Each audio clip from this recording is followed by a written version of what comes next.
May adlaw katawhan sa Dios sa Archdiocese sa Osamis sa ngalan sa atong talahoron nga Arsobispo Archbishop Martin Sarmiento Humuad ug uban sa mga kahugpungan sa mga kaparian sa tibok lokal nga simbahan sa Osamis kini inyong amigong higala Father MJ Samonte. Maghahatod og pamalandong niyo karong adlaw karon nga Martes sulod sa ikaupat nga Domingo sa Pasko sa pagabanhaw Mayo 13, 2025. Ang ebanghelyo natong pagabasahon ug pamalandungan karon atong pagakutloon sa ebanghelyo sumala ni San Juan.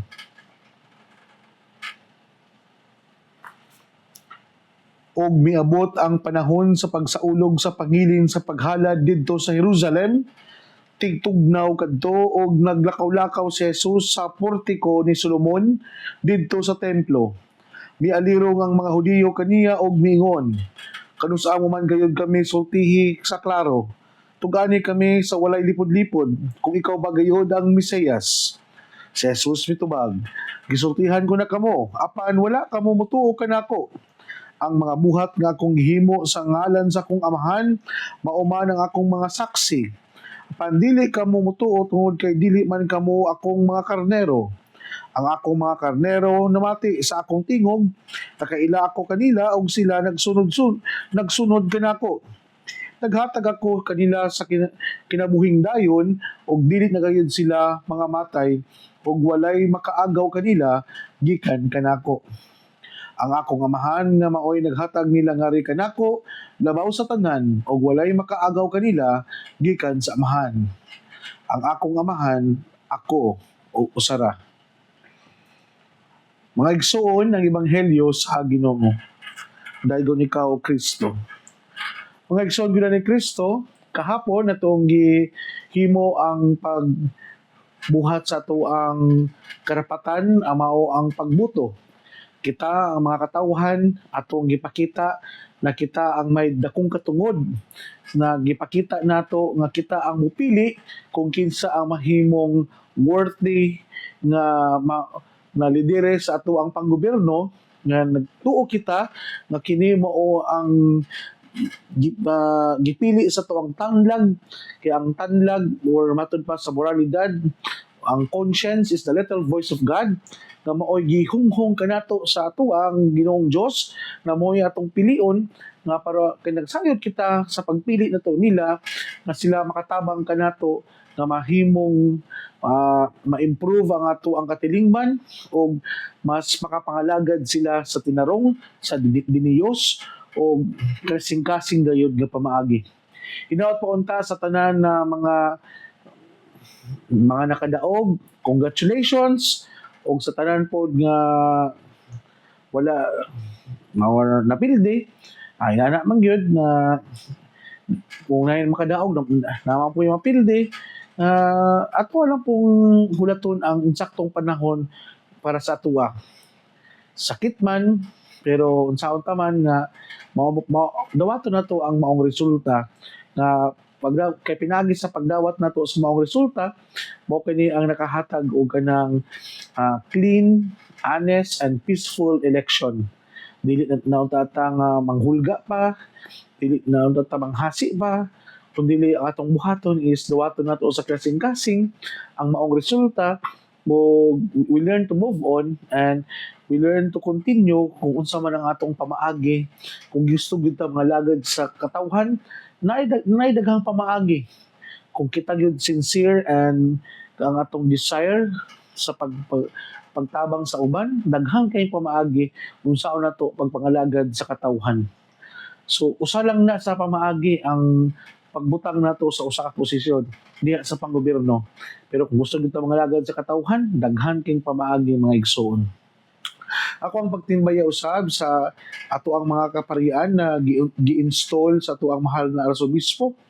Salamat kayo mga fathers sa inyong mga imbitasyon sa mga umaabot nga pista sa ato ang archdiocese. Advance happy pista kanatong tanan.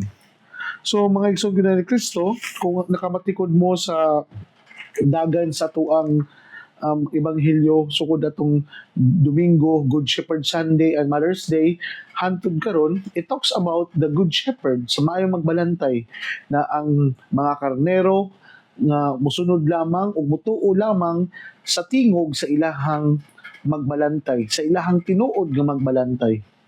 So, nindot kayo nga painumdum kinato mga igsoon bilang ni Kristo. Kay dili mo ka mutuo o dili ka mo hatag sa imong trust and confidence sa usa ka tawo kay kung wala mo gitawag nato og lalong nga connectivity. So importante di ay ang pakipag-establish og nindot nga rapport or connection ngadto sa uban.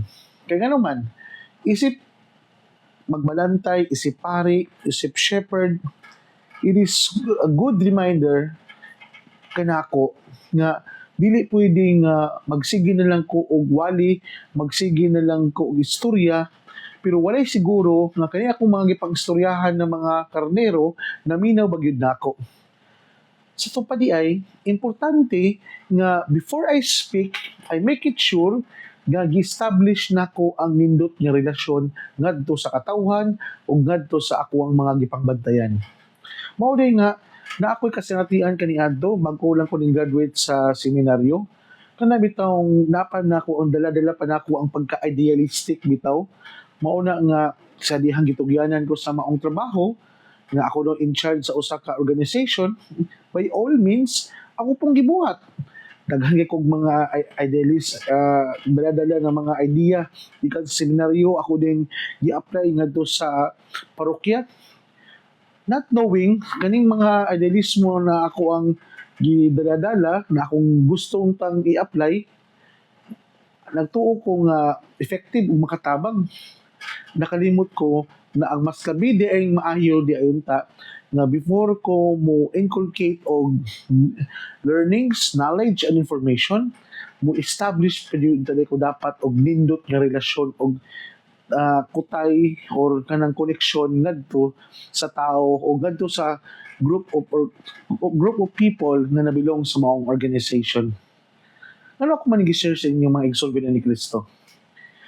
Kay ngano man, bisan pag unsa kanindot sa maong idea, bisan pag unsa kanindot ang tumong sa maong konsepto or plano, kung wala tay nindot nga relasyon sa mga tao, prone to misinterpretation o ma-misconceive nila o usahay, maot para usahay ang ilang dawat sa tuang mga plano. Mao to nga nakat-on ko atong mga tataa o atong mga gutloa. Kaya nga naman, para nako, mao ni ang pinaka-the best, mao ni ang nindot kayong angay buhaton para sa aning group of people sa mga organisasyon.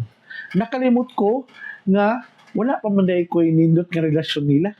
Wala pa man day wala po ang ako amang good nga nag-meeting din ko diretso, ladlad din sa braha, unsa day na-bombarded sila sa mga schedule, sa unsay angay buhaton. Nakalimot ko nga dapat di ay mo establish akong nindot nga relasyon. O ba ni, ang nindot ka pinumdum sa tuang ebanghelyo karon nga ang mga karnero maminaw lang sa ilahang magbalantay, sa ilahang tinuod nga magbalantay. Kay ngano man, ako mga karnero, sama pa sa gingon diri, ang akong mga karnero mamati sa kong tingog ug nakaila ako kanila og sila nagsunod kanako ug naghatag ako kanila og kinabuhing dayon na dili na gayud sila mga matay.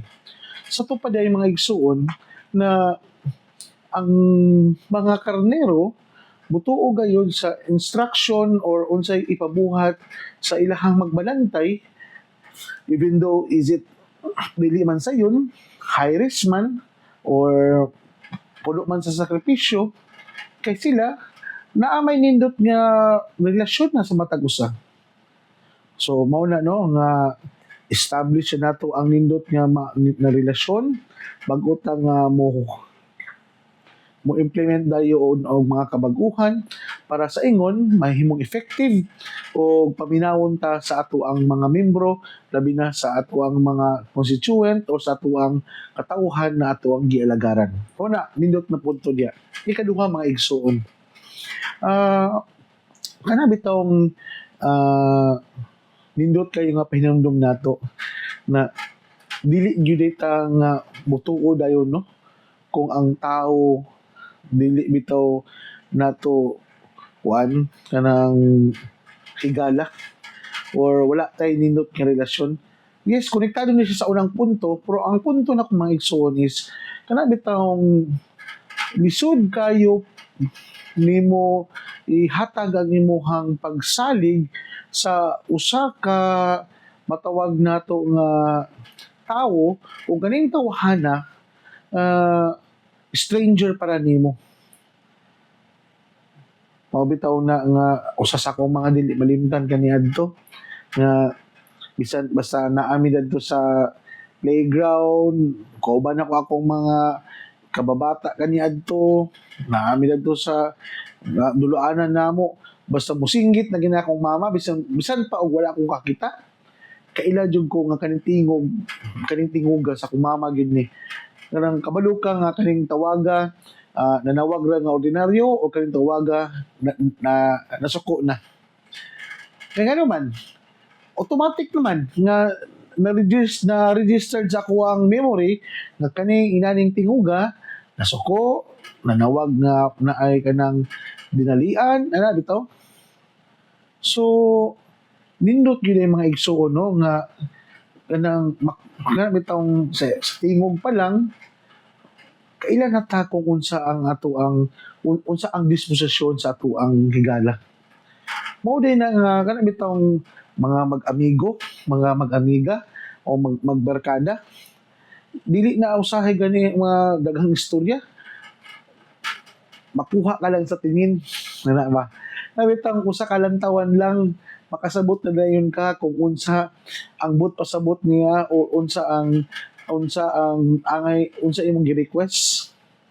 Mao din ni nga nindot din na siya ay nga ato na siyang magamit diha sa ato ang pagpangalagad kay nga naman nga for example isip pare nga nagmisa dayon kaning mga sakristan kaning mga lay minister kung nag-serve ni sila usa ka lingi pa lang nako ana bulantaw ko nila kasabot na dayon sila kung unsay kulang dadto sa altar kana mo na gyud nga makuha ka lang sa tingin kay nga naman kay kabalo wala bitaw paglantaw nimo ana makabalo na ka dayon kung unsa murag ning transmit ka og non-verbal communication which is ilahang na catch up ilahang nakuha kitungod nakasabot pud sila kung unsa imong but pasabot without saying anything pero kana may tabo lang na siya kung kabalo pud sila kung unsa ang imong non-verbal nga buot pasabot o kabalo pud sila sa unsa ang mga kulang dayon na gipangita nako didto sa altar. So lalom-lalom po na siya nga panaghigalaay o panagilhanay.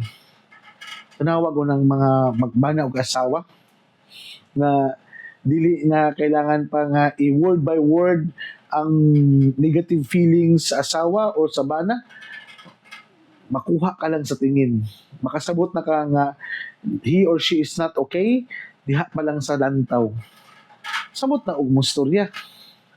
So, ang punto na ko mga igsuon, nga nindot giday no nga kanang ang ato ang relasyon ganang usahay dili ta mo storya na og daghan nga masakit na makapasakit pa to sa atong sisig kaingon diha pa lang sa ato ang mga mata tungod sa ato ang lalom nga panagilhanay makasabot na ta nga kaning tawhana wala na nakauyo nimo nasuko na nimo or nalipay ba nimo or the other way around kay katungod nakailaman mo sa matag usa kana first point the deep sense of connectivity second point kaning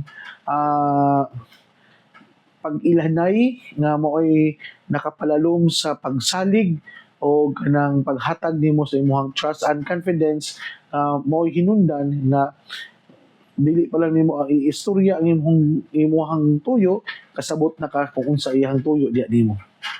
Ayan, katulo mga igsoon kani bitong mingon si Jesus diri sa ato ang last part. Ang akong amahan nga maoy naghatag nila nga ri kanako, labaw sa tanan nga walay makaagaw kanila gikan sa amahan ng akong amahan ug ako usara.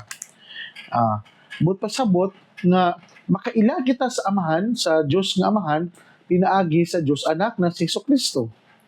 Nabot pasabot the attributes of God through Jesus Christ nga makaila ta sa iyang pagka-Dios kung giunsa pod na pag-actualize ni Jesus ang iyang pagka-Dios diri kanato. Sa to pa di ay kaning ato ang mga higala, kaning mga gi-consider nato as shepherd sa ato ang katilingban, makaigon ta nga kani sila maayong nga tao, maayong ang iyang leadership, maayo iyang tumuog tuyo, pinaagi sa iyahang mga performance, o pinaagi sa iyahang mga maayong nabuhat. Sa to pa di ay makaingon ta nga kaning tawhana buutan, kaning tawhana maayong tao kay tungod not because siya mismo ang nagistorya, but because ang laing tao makasaksi sa iyahang pagkamaayong tao tungod kay one man wala man niya gipasigarbo ang iyahang kaugalingon kundi ang ubang tao nga mo'y nakasinati sa iyang pagkamaayong tao, sila na ang nanabi, sila na ang istorya na kaning tawhana maayo biya ni siya buutan, mahinatagon, mainampuon, ano bitaw, all positive or nindot nga aspects sa atong pagkatao. Ang ubang tao na musturya para nato, dili kailangan di ay nga kita pa mo istorya o atong ipalaila ang uban. Kay kano man ang ubang tao na mo ingon kung kinsa ug sa ta, mas credible ug mas reliable pa na siya nga tuhuan ta sa uban. Kaysa kita mooy maghinambog sa tong kagalingon, kaysa kita mooy upasigarbo sa tong mga achievements o mga maayong binuhatan. O ni nakalahi sa diha sa field of politics. Sa politiko, sila magyud mismo mo paila silang kaugalingon nga unsa ilang mga naayong nabuhat diha sa katilingban, ila jud ipasikat kung unsa ilahang mga accomplishment, unsa ilahang mga performance. Pero diri sa simbahan, we don't need to brag. We don't need na i-show off ang ato ang mga nindot nga nabuhat diha sa simbahan. We let others nga mauna ang mupaila kanato, na sila na ang magbanha kanato o sila na ang manabi para kanato, either good or bad. Kaya nga naman, ang tao manggod nga maghinambog sa iyang mga achievements, sa iyang mga nindot nga nabuhat, kung paminaw ni mo bitaw no, to be honest, walay lami. Sabi itong sa dili pa hinambog no, mao gini akong mga nabuhat gyud, ako gyud nakapahimo aning chapila, kung dili lang tungod nako, wala gyud na donate ning yuta, kung dili ning tungod nako, wala gyud na stained glass, kung dili tungod nako, wala gyud na tiles. Yes, given naman gyud na nga kung dili tungod sa imong pamilya, dili tungod nimo, wala din nanindot ning chapila. Pero kung ikaw magud mismo ang musturya, kung unsa imong mga nabuhat, walay dating, walay mura gana bitong ma-cheap ka. Pero kung kani bitawng mga nindot nga mga nabuhat nimo, din ang ubang tao maoy musturya, then ikaw naghilom-hilom ra ka, mas makapa-impress pa nun na sa uban. Ug mas malipay pa noon ang uban diha nimo, ug mao na yung inungdan nga ang uban noon mo hatag sa ilahang pagsalig ug nindot na feedbacks and comments kay tungod you let others na mo'y nagbanha para diha nimo. Ano kung manigisulti sa inyong mga igsoon ni Kristo? Kay sa simbahan magudusahay, daghan kayong mga donors, daghan kayo ang mga matawag nato nga naghatag sa simbahan, pero banhaan po kayo sila kung sa ilang mga nahatag, kulang na lang ipaprint nila kaya sa salog nga nakahatag sila simento, kulang na lang ilahang ipawara-wara nga mao ni ilahang mga ipasibya nga mao ni ilahang mga nabuhat ngano na inani ning simbahana, mao ni ang mga achievement na ilang nabuhat. Yes, that is part of the human need na i-acknowledge o i-complimenta. Pero kung dili po niya siya ihatag, ayaw na po mong paningla. Kaya sa unta man nga kuan man na siya god, dili man na siya ingon nga pangayoon, it is freely given to us para sa mga taong na nagbudlay para sa gingharian sa Dios. Ako ang pagtimbaya usab sa ato ang mga kaigsuonan diha sa San Mateo Rizal nga gipanguluhan sa ato ang nanay sa atong higala na si Ate Laila Del Mundo, uban sa ato ang mga friends and benefactors, sa ato ang mga kaila higala diya sa Banaba na gipanguluhan usab ni Nanay Tita Barrera family diya sa New York, uban sa iyahang anak, uban sa iyahang son-in-law, uban sa iyahang mga igsuon o inaot pa unta nga bisan pag naamo karon sa laing nasod, pero ang inyong pagsuporta o pag-ampo kanamo makanunayon gayon. Salamat kayo Nanay Tita Barrera and family. Mga Ma'am Sara Flores, salamat usab dayon sa ato ang mga kaigsuonan karon diya sa Mars MC, labi na atong mga security guard, labi na ato ang mga dishwasher, ato ang mga naadya sa ato ang mga nurses, ato mga doctors, mga midtech, ato ang labi na sa ato ang chapel officers sa si Ate Melky, si Ma'am Krishna ug ang ato ang medical chief na si Dr. Jennifer Orbistondo, ug sa tanang mga higala nato nga nagtrabaho daily nga manimbahay, ato ang mga kota minister sa sila to Kuya Tiro o Kuya Lando, o gana ato ang mga Carmelite na mga lay na gipanguluhan niya ti Dikdik nga mao gyud musuroy sa atong mga masakiton to identify kung asa ta nga room kamo magdihog, magpakalawat ug magsantalana. Daghang kayong salamat ninyo ate na napasayo ng ako ang gimbuhaton labi na ang pagsantalana ug pagampo ug pagpakalawat ug pagpakumpisal sa tuang mga pasyente diha sa Mars MC Hospital. Ug sa tanan natong mga manimbahay, finance officer, sa ato ang mga tanang mga kanunay nga nagsimba every Friday 9 AM diha sa Mars MC. Salamat kayo nga gipabati niyo nako nga kamo di ay nga naningkamot ta sa pagpalalom sa ato ang pagtuo pinaagi sa pagsimba ug sa inyong makanunayong pagpaminaw sa ato ang santos nga misa. Ako ang pagtimbaya usab sa ato ang mga kaigsuonan nga nagpasangat sa ilahang mga personal na intensyon ng pag-ampo labi na ato ang mga pasyente o labi na katong mga pasyente diha sa Mars MC, sa Faith, sa Medina, sa MU ug sa tanang mga pasyente na atong giduaw po diha sa ilahang mga pamilya, sa ilahang kaugalingong mga balay. So mga igsoon ko na ni Kristo, hinaot po unta sa atong pagpadayon ni ato ang kalibutan ng panaw na ining bulan sa Mayo nga atong iampo nga atong mga youth o kabatan-unan atong mga katikisang nagpahigayon sa ilahang Flores de Mayo na hinaot pa unta nga mas papalaluman pa nila ang pagtudlo sa mga kabataan sa basic rosary, sa basic teaching and doctrine of the Catholic Church na dako kini siya kalabutan sa pagpalalom sa mga pagtulon o pagtuo na sa labi na sa ato ang mga kabataan. Mga igsuon dinhi na kukutob ayo kamong kalimot na ang pulong sa Dios angay gayud nga pamation, pamalandungan o paningkamutan nga mapuy-an. Bulahan ng tawo nga naningkamot nga magpuyo sa pulong ni Hesus sama siya sa usa ka kahoy nga gitanumdap din sa sapa kansang ang dahon dili gayud malaya og timpo sa tingbunga muhatag siya maayong mga bunga. Hinaot po unta na kining tanan natong ginadungog ug gipamalandungan makatabang ka nato sa pagkinabuhi nga balaan na maoy magdala ka nato sa atuang gitinguha og padulngan ang gingharian sa langit nga gipangandoy sa matag binyunyagan. Igsuon ugma na usab uban sa pangama sa tong mahal nga birhen na si Santa Maria nga atong gitawag dinhi sa misamisnon nga birhen sa kuta. Ang Dios makapanalangin unta kanimo sa ngalan sa Amahan, sa Anak ug sa Espiritu Santo. Amen. Daghang salamat sa tanang mga naminaw labi na sa akong pamilya. May buntag o God bless kanatong tanan.